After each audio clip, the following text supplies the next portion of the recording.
কথা বুঝুন নেই। আমরা 5 ভাই, আমি আজকে ওয়াজ দিকে যাচ্ছি না, কিছু কথাবার্তা এমনি বলতেছি আর কি। আমরা 5 ভাই। আমার আজকে বলেই ফেলি, এগুলো আমার পার্সোনাল পারিবারিক বিষয় বলি না। আমার বড় ভাই প্রফেসর ডক্টর সাইফুদ্দিন খালেদ, উনি চট্টগ্রাম বিশ্ববিদ্যালয়ের একজন সেরা প্রফেসর ছিল, রিটায়ারমেন্টে গেছে এখন। উনি ইতিহাস বিভাগের চেয়ারম্যানও ছিল, উনি ফুল প্লেজের প্রফেসর ছিল। বর্তমানে আন্তর্জাতিকভাবে বিভিন্ন আন্তর্জাতিক বিশ্ববিদ্যালয়ে উনি পার্ট টাইম ক্লাসও নেয়, ভিজিটিং প্রফেসর এই মানে একজন আমার বড় ভাই। এরপরে আমি, আমার তৃতীয় ভাই সে ইঞ্জিনিয়ার টিভিতে, তার বড় ভাই সে ব্যাংকার, ছোট ভাইও ব্যাংকার। আমি যেটা বলতে চাইছিলাম, আমাদের পরিবার কোনো আলেম পরিবার নয়, আধুনিক শিক্ষিত পরিবার। আমরা সারা জীবন শহরে ছিলাম। আমাদের পরিবার, আমার বোনও 5টা, কোনোটা প্রফেসর, কোনোটা ডাক্তার মেডিকেলের ডাক্তার, কোনোটা ঢাকা একটা কলেজের ইংরেজি শিখ, এভাবে। তো আমাদের পরিবারটা হলো খুব আধুনিক শিক্ষিত পরিবার, কোনো আলেম পরিবার নয়। এবং শহরে পরিবার, শহরে থাকি আমরা, চট্টগ্রাম টাউনে, আগ্রাবাদে, সে 65 সাল থেকে, অনেক আগে। এই পরিবার থেকে আমাকে দেওয়া হলো মাদ্রাসায়। আমি যে কথায় আসতে চাই, যে এরকম একটা পরিবার থেকে আমাকে মাদ্রাসায় দেওয়া হলো। এখন আমাকে মাদ্রাসায় দেওয়ার পরে আমার আত্মীয় স্বজন, চাচা জ্যাঠা, খালা ফুফা, আপন জন, সবাই নাখোশ।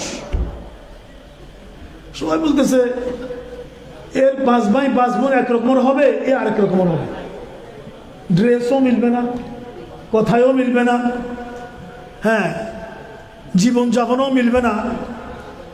আর আব্বাকে আর আম্মাকে ওরা বলতেছে যে একে মাদ্রাসায় দিলেন, ওরা প্রফেসর হবে, ডক্টর হবে, ইঞ্জিনিয়ার হবে, আর এই মসজিদের মোল্লা হবে, হ্যাঁ, দাওয়াত সাওয়াত খাবে। 10 জায়গায় যেরকম হয় আর কি। এখন না একটু আধুনিক, তখন তো আরো বেশি। হ্যাঁ, তো এই ছেলেটা করবেটা কি? তো আব্বাকে একটু নড়াতে পারতো, আম্মাকে নড়াতে পারতো না। আম্মা খুব মজবুত, আব্বাকে বুঝেলে আব্বা এসে আম্মাকে এগুলো বলতো, মুখে এটা বলে, মুখে সেটা বলে। তারপরে কে নাকি আমার আব্বুকে বলছে, যাক দিছো, এক কাজ করো, তোমাদের জায়গা জমি, আমাদের গ্রামের বাড়িতে লক্ষ্মীপুরে আমাদের অনেক জায়গা জমি, আচ্ছা ওর নামে একটু বেশি করে দিয়ে দিও। আমি খাবে কেমনে, চলবে কেমনে? কথাগুলো আমার বলতে লজ্জা করে একটু, তারপরে বলতেছি শিক্ষণীয়। হ্যাঁ, সে বড় হয়ে কিভাবে খাবে, চলবে? হ্যাঁ, এর বেতন আর মসজিদে ইমামতি করলে কতই বা পাবে? একে একটু জায়গা জমি স্পেশালি তোমরা একটু আর বেশি করে দিয়ে দিও, যেন চলতে পারে। যাই, এগুলো আমিও শুনতাম। তো মাঝে মধ্যে মনটা ছোট হয়ে যেত যে সবাই কি বলে এগুলা। তো চট্টগ্রামে আসার পরই আমার আব্বা আমাকে নিয়ে গেল ওই হালিশহর হুজুর শাহ সুফি মনিরুদ্দিন, হাফেজ মনিরুদ্দিন রহমতুল্লাহ ছেলে কাজী সিরাজুল ইসলাম রহমতুল্লাহ। উনি আমার আব্বার পীর, আম্মারও পীর।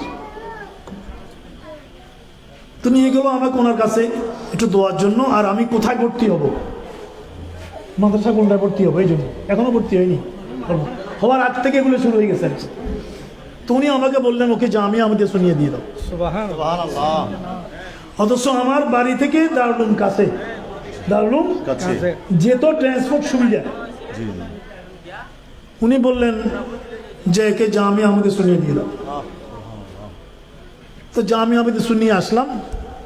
ভর্তি হওয়ার সময় আমাদের তখন জামিয়ার প্রিন্সিপাল ছিল মাওলানা নসরুল্লাহ খান সাহেব রহমতুল্লাহ, যিনি আরবিতে বুখারীর শরহ লিখেছেন, পাকিস্তানে। উনি পাকিস্তানি, পাঞ্জাবি, আবার আমার উস্তাদের ছেলে, এটা রেজা খান, আমাদের শাইখুল আল্লামা আব্দুল সালাম রহমতুল্লাহ, আমরা পাকিস্তানি হুজুর বলতাম, উর্দু হুজুর বলতাম, পাকিস্তানি হুজুর। আপনার আব্বাকে আমি সেদিন আসছি, শুনছি রাত্রিবেলায় প্রায় 1-2টার দিকে আমি জিয়ারত করেছি হুজুরের কবর।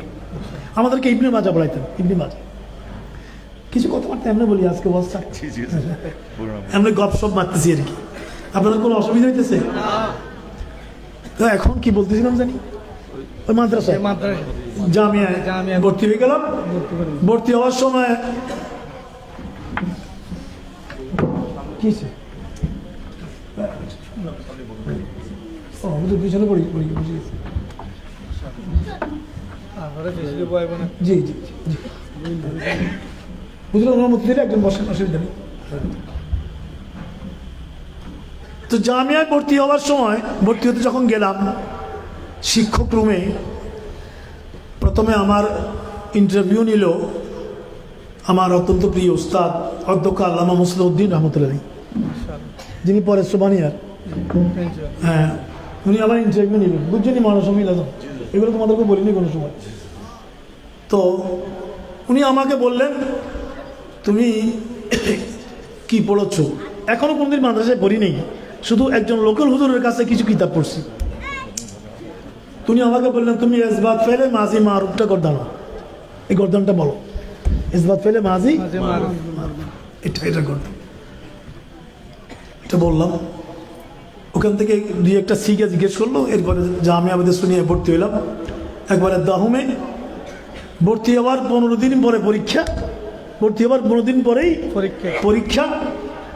পরীক্ষা আমি ক্লাসে ফার্স্ট হইলাম।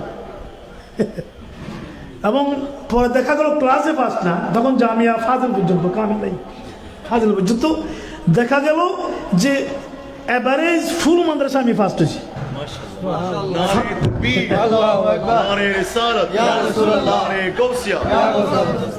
ফাজিল পর্যন্ত মাদ্রাসা তো একটা এভারেজ করছে। একটা নিয়ম ছিল মাদ্রাসা বার্ষিক সভা হবে, হুজুর আমাদের মুর্শিদ বারা হুজুর তৈব শেখ রহমতুল্লাহ আসবেন, উনি প্রধান অতিথি। এবং যে মাদ্রাসার ফুল মাদ্রাসা নিজের ক্লাসে না, ফার্স্ট সেকেন্ড থার্ড অ্যাভারেজ করে ওদেরকে হুজুর তো এনাম দিবেন, পুরস্কার দিবেন। আমি গোটা মাদ্রাসায় ফার্স্ট হাইস্ট পুরস্কারটা পাইলাম। হ্যাঁ, এটা তো এখন মাথার মধ্যে আগে যেগুলো মানুষের কথায় গিজগিজ করতো, এখন আস্তে আস্তে দূর হচ্ছে, ভালো লাগতেছে এটা। আমি আমার গল্পটা আর একটু বলি এই ছাত্রদেরকে। এটা আমি বহু মাদ্রাসায় গেলে টুকটাক বলার চেষ্টা করি ছাত্রদেরকে। আজকাল ছাত্ররা যেন উৎসাহিত হয়, উজ্জীবিত হয়।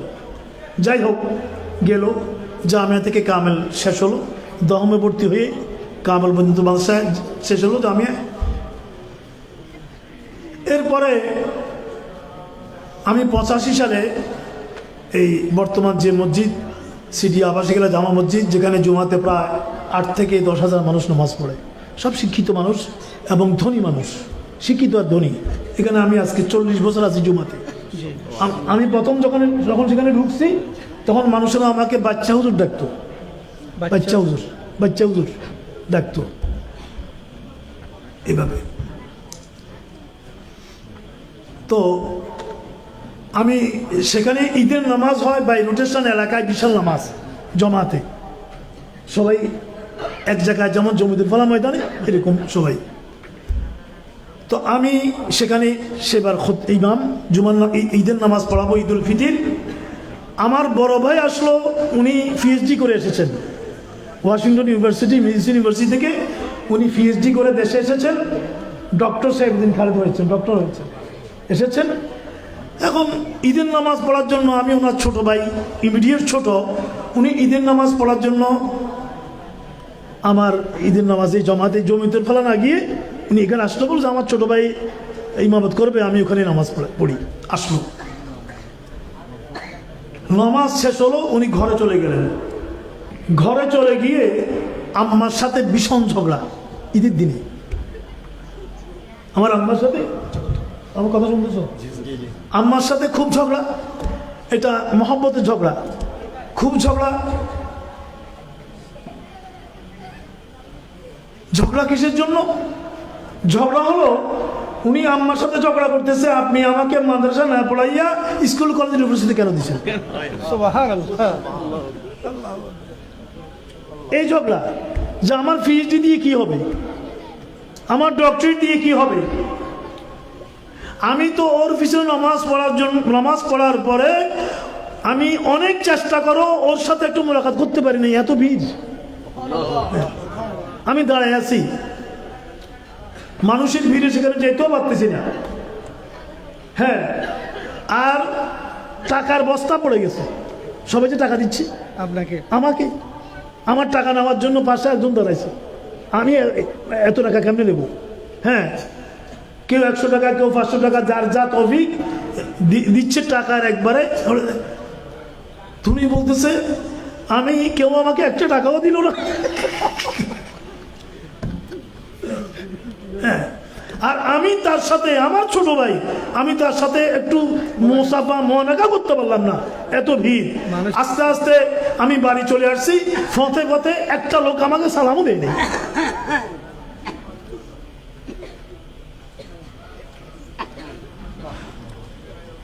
আলহামদুলিল্লাহ, আলহামদুলিল্লাহ।